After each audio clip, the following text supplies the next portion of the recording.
Okay, hope we didn't miss so much. Okay, so because your aquifer is under pressure, because of the two impermeable layers, if this is your borehole that you've struck through, this is your surface, and this is your water table, for instance, you don't expect the water coming from here because this is how you drill a borehole and then it goes down here, you put your pump here. Are we together? This water, when you run it, the pump when you run it, water flows through to that pump and then it just gets sucked up, going up. So what they mean is that for a confined aquifer, water will run through, it won't just sit at the level of a water table because it's under pressure. You find that the water in this aquifer can actually go even as far as to the top here, even to as far as just it gushing out on its own. Why? Because this aquifer is under pressure. So the water level in the well won't necessarily be the same level as the water table. Does that make sense? So it can just easily go out there because it's under pressure. So for spring wells, you've seen spring wells, right?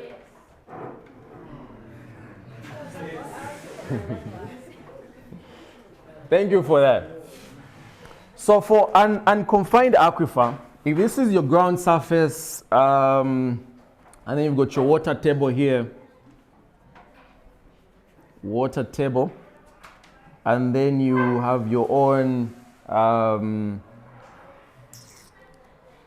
aquifer here. So this is where your water is, this is what your target area is, and then you've built a house. So if you drill through, and then you place your pump in here, when you run it, water of course gets to move in that direction. So this is your aquifer. Because it is not confined, the water level to which it can always go up to is just the level of the water table. Are we together? So these, in terms of an unconfined aquifer, the water level will never surpass the water table. So mostly that's the difference between a confined and unconfined aquifer, apart from the calculations that we're going to have probably the next time that we meet. Yeah, the rest of these are... Okay, maybe let's also talk about the water table itself. What's a water table? Yes, sir? Is it okay for one to, in case of the applicant, the aquifer, is it okay to refer to it as an artesian well or something like that? To do what? An artesian well, since the water in that aquifer is confined and so it's under pressure. Under pressure. Is it okay to call it an artesian well? The way we're explaining something like that. Yes. That to necessarily be on the seat on the same level as the water table. It goes beyond. Yeah. Yeah, so that's an artesian well as well. We're going to try to define it as well. It's going to come, yeah? But it can fall, or it actually falls under a confined aquifer. It's an artesian well, so water just gushes out. All right, so the fifth one, just a water table. This is of interest to us because every time you want to site and drill a borehole, the biggest question is, where is the water table? And where is the water table in the driest of the seasons? So right about now, probably you will find your lowest water tables. And if you're able to strike through to that level, then you're okay. Okay, water table definition. The water table is the level at which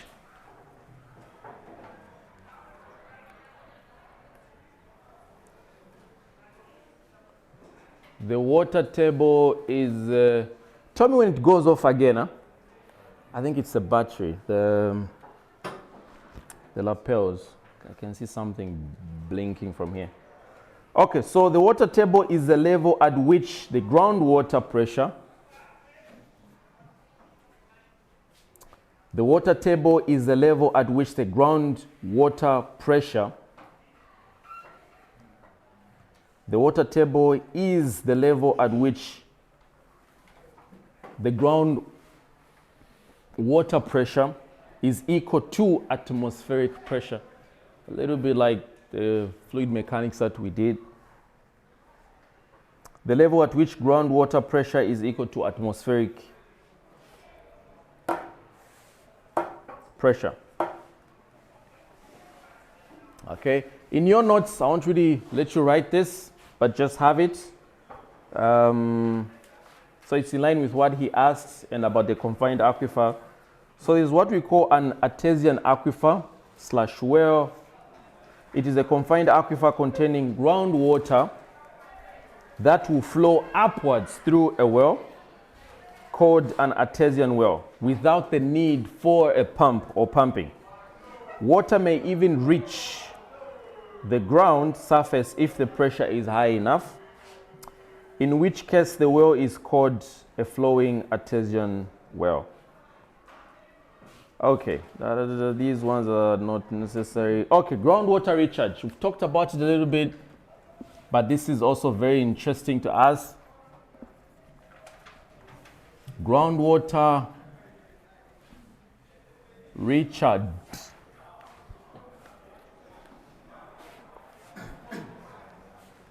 Okay.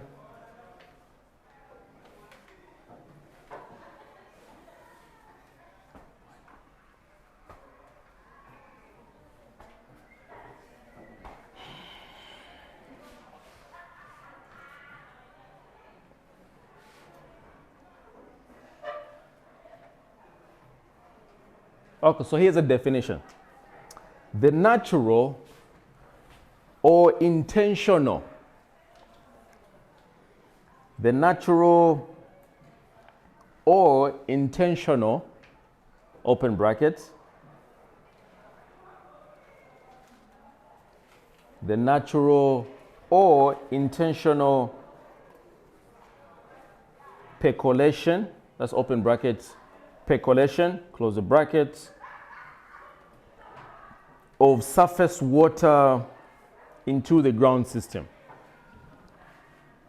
So I say the natural or intentional, open brackets, percolation, close the brackets, of surface water